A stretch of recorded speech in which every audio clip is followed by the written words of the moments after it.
This is obviously an event center, and Chuck being in the sound business, he has a little stereo set up that he can. Little stereo. Wow. And projection screens and everything. You never lose your remote control when you've got a rack. You remember remotes like this? I don't. I don't. I remember my granddad's remote. It just made a funky tone, and it was that tone that told the TV what to do. Now, we had a remote. Well, the first remote I remember having, my father called it the clicker. It was, that too. Tim, get up and change the channel. My father called it the clicker because every time you'd push a button, it would click. Well, that's those. That's funny. Wow. Yeah. Yeah. Tim, get up and turn it down. Tim, get up and turn it down. With those remotes like that, you couldn't jump to channel 9. You had to go through 3 through whatever to get there. These are the ham radios. Yeah. My stepdad had a ham radio, and he had a reel-to-reel, small reel-to-reel, and it was fun to mess around. Hear stuff from all over the place. I've been told that in front of us was military gear. Wow. And when Desert Storm broke out, they found out that digital stuff didn't like the sand. Oh, yeah. And they had to bring some of these back out of retirement and spiff them up and send them to the desert. Huh. Makes sense. Yeah. They wouldn't last long in Vegas either. No. Radios. Look at the variety. They got everything. Wow. Do you remember any of this? Any record players, any that you had like that? Not that I had. My grandmother had a few similar to this, but.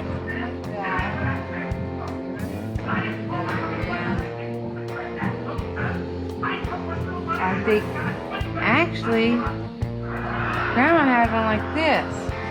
Remember that front bedroom? There's one on the bed like that. I did Route 66 from Chicago to Santa Monica last year. Yeah. And in Missouri somewhere was an old Art Deco motel with a sign out front, a radio in every room. Yeah. Really? Pure luxury. I think they had showers too. Wow.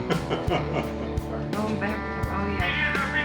But this is Dumont gear here, and all these TV sets. These are manuals that make cameras work, and power supplies, and all that kind of stuff. We think we probably have the largest Dumont collection, including us. Oh, I'm sure. Of anybody. That's how Lucy and Desi Arnaz made their fortune. Is they wanted to film their show on film, 3-camera. The studio didn't want to do it, and they said, "Well, we'll pay for it if the film is ours." And they went for it, and so they own. Now, of course, they sold the rights to it at some point when they bought a studio. Yeah. But they got mega wealthy. Oh yeah. I'm positive I had 2 or 3 like that.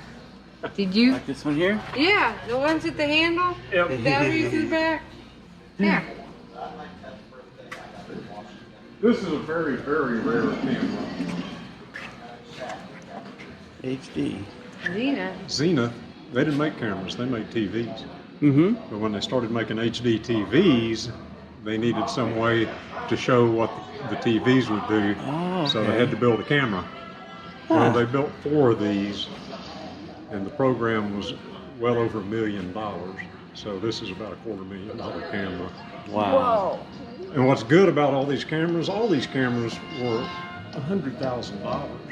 And the price, I guess, stayed stable.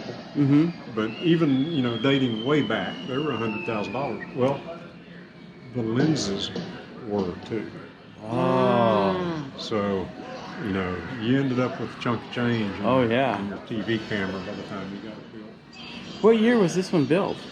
It had to have been in the 80s, 90s when HD came out. I'm not that well versed in it. I'm the welder in the group, not the technician. They keep me around working my strong back. my wheat mine. You got Canon back there, you got Canon over here, you got Zenith, you got, what's this one? NBC, I don't know. This is kind of our foreign consumer radio room. There's a lot of German and European made stuff. Okay. It's a shoe. A shoe radio. Okay. This is known as a Hitler radio. A Hitler radio. A Hitler radio. They built these radios. They really wouldn't pick up BBC well at all. Mm-hmm. But they would pick up Hitler's sermon every Saturday. Really? We had a guest in a few months ago at this point now that her mother grew up in Nazi Germany. And she said on Saturday when the Führer spoke, you better have your radio on, up loud, and your window open so the apartment monitor knew you were listening. Because if you weren't, there were repercussions on Monday. Really? Yeah, that's how draconian that they really, we have no idea. Mm-hmm. We, you know, let's say for school, what she did over the weekend, better not include going to the communist meeting or anything like that. Yeah, because yeah. then they wouldn't have parents to let you. Right.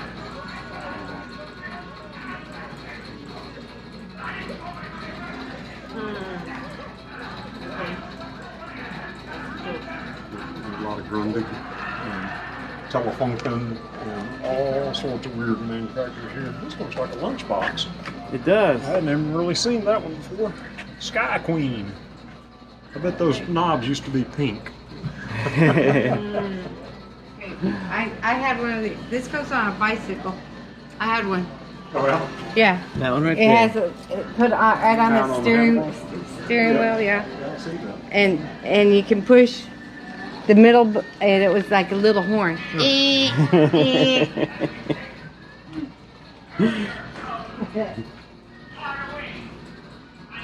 And the batteries never last. Mm-hmm. You can hardly Well, if it was hear mine, I would always forget to turn it off. Yeah. This is a very early shoulder-held camera. Okay. And we had trouble getting this to stay on, so we said, well, you know, got a camera for green, Mm-hmm. red, and blue. Okay. And then they would merge all of those into one feed. But there's individual cameras for each color. Wow. Isn't that neat? I used to clean them, you guys.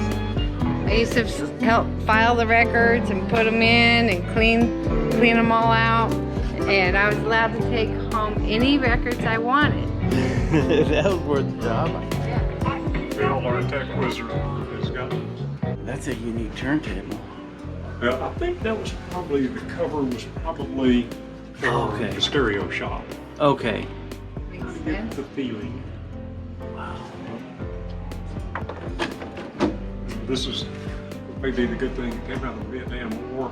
Mhm. Was all the consumer electronics that came back from the troops. And Really? then it got the people here interested and got the whole thing kicked Huh. off. I had no idea. I don't know if y'all get Netflix or not, but there's really, to me, it's just a supreme documentary on about Creedence Clearwater Revival. Okay. It's kind of from their start to essentially their finish. Mhm. And the end of the film is about a 45-minute concert from start to finish at the Royal Albert Hall in London. And it is just amazing. They filmed it. It's never been shown before this documentary came out. All the sound is excellent. You get to see all the old gear. Mhm. We've got a tape deck out in back in a cabinet and everything. And I think it's the closing credit shows all them standing around the same machine and the same cabinet and everything. It's just really cool if you're Creedence fans at all. Oh yeah. Oh yeah. Fogarty's. That Macintosh there, that one is unfortunately not working. It needs restoration. You heard of the black boxes in airplanes? Yeah. Well, the black boxes used to be wire recorders. And that is recording wire. Oh wow. Really? This was before magnetic tape, and they would put, I guess it was waves, just like a record or whatever, onto the wire. Ooh. Wow. This one kind of looks like me when I go fishing. This is good. They're trollless. You heard the expression "put a sock in it"? Mm-hmm. You ever wondered where that came from? That's where it came from, huh? This is where it came. That was the volume control. Wow. Oh. And you know, this one thing I learned how to play, so I like to play it a little bit. But think about it, everything is mechanical. From the needle and the grooves and vibration out this. It's all no electronics, no anything involved. Put a sock in it. I had no idea.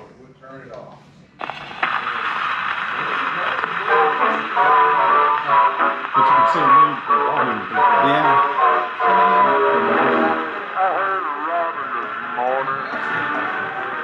I'm feeling happy today. Now they don't still make parts for these, do they? No, you can find them, you know, and like this one here, you know, it came with an assortment of needles. Oh, I see. And this one is cool. Edison records, which are a lot thicker than this, have the sound groove in the bottom of the groove. It's more like a channel. Okay. And RCA Victor was a V. Mm-hmm. Well, this one you could, and I used to know how to do it, but you can rotate, you can use either needle. Oh, okay. And then took separate distinct needles, but this Brunswick, and you play both formats.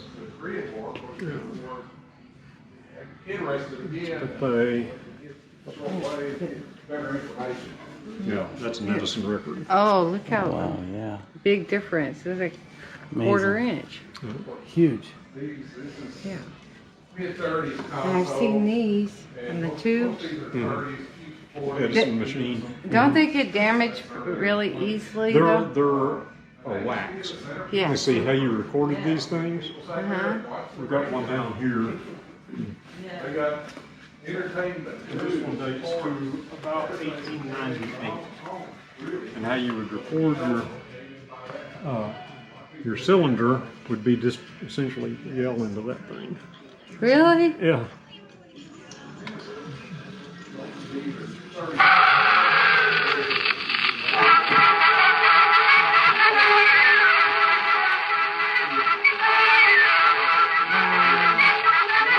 These tubes came in two formats, a 2-minute or a 4-minute. Mm-hmm.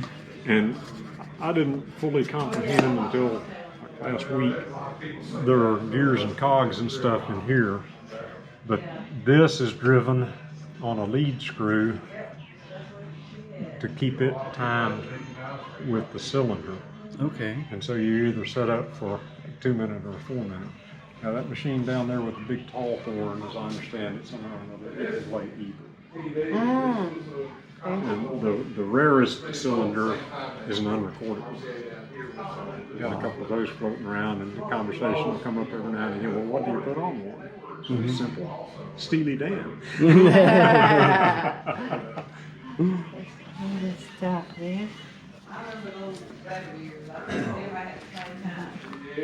So this is one I like to ask people about if they have any idea of why, and I worry about them if they know. Why? Clear cabinet.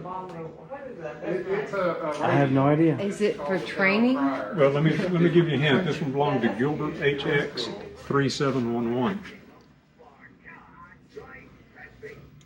Prisoner's TV. Oh. Couldn't hide contraband. This is a prisoner's radio. Oh. Who knew they had? Makes TV? Of sense. course, they were in federal prison. They had to have something to do in between rounds of golf. Yeah, exactly. Wow. Amazing. That's something else. I'm sure it held And this is cigarettes a too. So satellite women may use telephone / fax machine. Really? Everything on this side's a radio. And there would be another case with Yes, including the ketchup dish. bottle and Uh-huh. mustard bottle. When I worked for that artist, at one point we had no telephones except for a handheld satellite phone. Mm-hmm. And one of the satellites had fallen out of the air, so you also had to have a chart so you'd know when the satellite was coming over, so you could talk for about 30 minutes and then it went away again. Wow. Like the old, Mm-hmm. he had I had one like the old that, yeah. brick Yeah. phones. Yeah. Those were Those are indestructible. all telephones. It's the best one I ever had. And what smoker had his own radio Look, ashtray on top. ashtray and That's funny. humidor for your tobacco and storage for Put your... on the tune, sit back with your smoking jacket. For the gentleman. Yeah. This is an unusual TV. It has a channel Something 1. like this is the back. Oh. And there used- Mm-hmm. Well, in 1947, FCC gave channel 1 to fire and emergency, police, that sort of thing. Oh. Okay. So this TV was built in 1946 or prior. Ooh. And that's the only thing it ever shows is howdy doody. Yeah. A bit of a drawback, but it still works. You know why this one's clear? There you go. There's a reason for it. This is your, Inside, well, what kind of tombstone or cathedral radio would you like? Room. Tombstones, cathedrals. Yeah, that's a good analogy. Description, yeah. TV. They couldn't have anything in it, or take anything out, I guess. And look at all these plastic. And so it was supposed to be so modern, Yeah. you know? Some of those were probably Bakelite, which was kind of a precursor to plastic. Mm-hmm. Oh, okay. What a collection, huh? Yeah. When the museum opened a little over 6 years ago, Chuck had all the broadcast television equipment and broadcast equipment, and another fellow named Warren had all the radios, and it was about 50-50.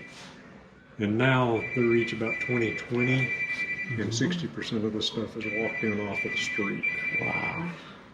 Here's some more remotes, honey. Well, you're just waving your hand over a remote. This? Yep. That's a remote? From the late 1930s, early 40s. Wow. We've got a radio upstairs Phil found at a garage sale and bought for $25. And it goes with this thing, and he's got this thing working that radio. The cabinet for the radio is not quite there yet, but you'd register, and it would send out a pulse. It would tell the radio turn the sound up, turn the sound down, in the preset stations. Oh. Yeah, it weighs about 550 pounds when it's at it. And this is but it was a super high end. The original owners was the Siegel family in Dallas-Fort Worth area. They had a chain of liquor stores, so they could afford such as this. Yes. They're big time. And it still actually works. Phil has a friend that acquired it from the Siegel family. He kept it up for them, and when they were ready to move on, well, he ended up with it and kept it up and going all those years. Wow. And then it's a home entertainment. I think I just heard Phil say that's a Gerard turntable, which those are always high-end turntables. Time to have a party. Cocktail party. Yep. There you go. And the doors are curved. How often do you see? Mm-hmm. Yes, that's kind of like the one I just played. What is this object over here? I think that's radio and I like antenna. this. Oh, wow. So this is a radio and antenna. Most of these work, but we kind of like this one. Well, guys, we hope you enjoyed our little visit here to the Texas Broadcast Museum in Kilgore, Texas. Neat place. Neat place. A lot of history here. We had no idea what we were getting into when we came here. We thought we'd be here 20 minutes. We've been here 2 hours, and I don't think we saw nearly everything. We didn't see everything. No, there's a lot more. There's some display cases with neat little phones and stuff like that. I mean, there's a lot. I had no idea it was this big. And it is really cool. And there's a lot of history. The Oswald stuff, the JFK stuff.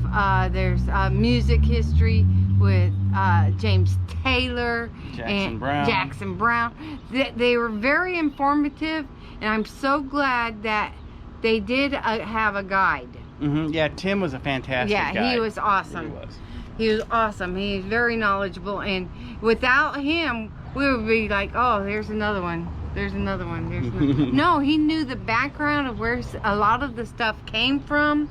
The history was amazing. It made it very interesting, and we got some friends we gotta bring here. We got to. Yeah, if you enjoyed this video, hit the like button, the subscribe button, hit the little bell for notifications, and until next time, have a great day. Bye-bye. Strange RV tours will take you places with Greg and Janet's smiling faces. You might see a crazy flavored soda review or some tips to fit your RV too. So come along, won't you join us, friend, as we discover what's around the bend. Just sit right back in your easy chair. Strange RV Tours is on the air. Strange RV Tours is on